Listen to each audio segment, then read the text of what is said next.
गांव की सरहद पर एक पुरानी हवेली थी जिसके बारे में मशहूर था कि उसकी दीवारों के अंदर से आज भी रोने की आवाजें आती हैं। लोग कहते थे कि दशकों पहले वहां की बहू को दहेज के लालच में जिंदा दीवार में चुनवा दिया गया था। तब से उस हवेली का दरवाजा कोई नहीं खोलता था। आर्यन, जो खुद को बहुत बड़ा पैरानॉर्मल इन्वेस्टिगेटर समझता था, हाथ में कैमरा लेकर वहां जा पहुंचा। उसने गांव वालों की चेतावनियों का मजाक उड़ाते हुए कहा, भूत सिर्फ कमजोर दिमाग की उपज होते हैं। वो काली रात की ठीक 12 बजे आर्यन हवेली के मुख्य हॉल में खड़ा था।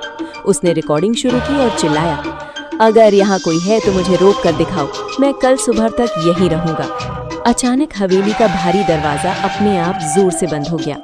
पूरे हॉल में सन्नाटा छा गया। सिर्फ आर्यन की तेज धड़कनें सुनाई दे रही थी। उसने कैमरे की लाइट जलाई, लेकिन रोशनी जैसे अंधेरे को चीर ही नहीं पा रही थी। तभी उसे महसूस हुआ कि कोई उसके बिल्कुल पीछे खड़ा होकर उसके गले पर ठंडी सांसें छोड़ रहा है। खौफनाक अंजाम।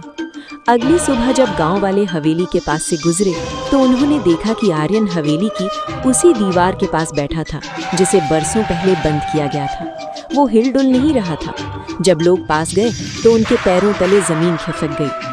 आर्यन के बाल पूरी तरह सफेद हो चुके थे, जैसे उसने मौत को सामने देख लिया हो। उसकी जुबान कटी हुई थी और फर्श पर पड़ी थी। उसकी शर्ट की छाती पर खून से बड़े बड़े अक्षरों में लिखा था, अब यकीन आया।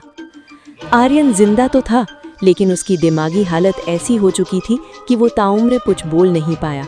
वो बस हाथ से दीवार की तरफ इशारा करता और कांपने लगता।